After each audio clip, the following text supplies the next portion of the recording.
Sexual selection is where an individual's survival is not at stake, but rather it is their ability to leave more descendants. It was developed by Charles Darwin.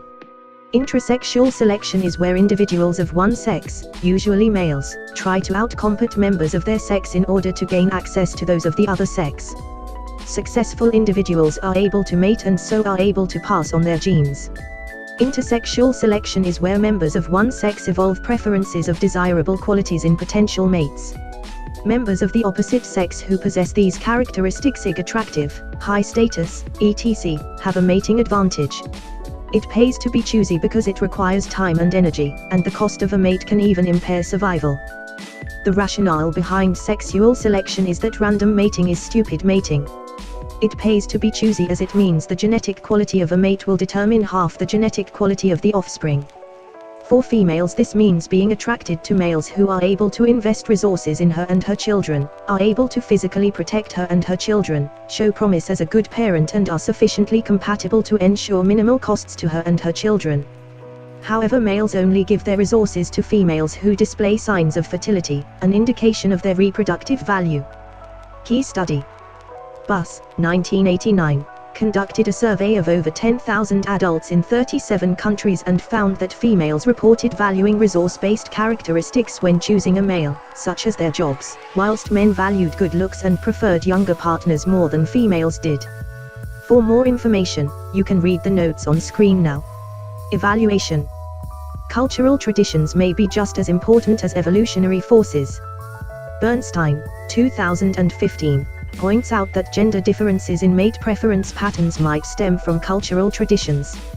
For example, the fact that women have been denied economic and political power in many cultures might account for their tendency to rely on the security and economic resources provided by men.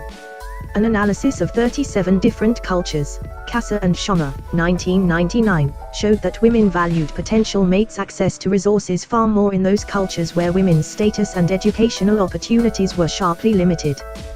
This suggests that although findings such as those in Buss study may show evidence of evolutionary forces at work in mate selection, we should not underestimate the role of social and economic factors in establishing mate preference patterns.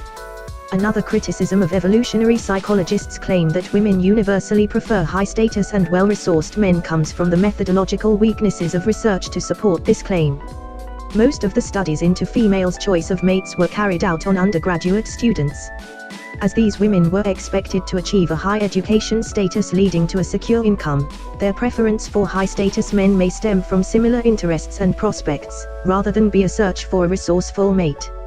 Furthermore, evolutionary theory makes little attempt to explain other types of relationships, for example gay and lesbian relationships, and cultural variations in relationships which exist across the world like arranged marriages.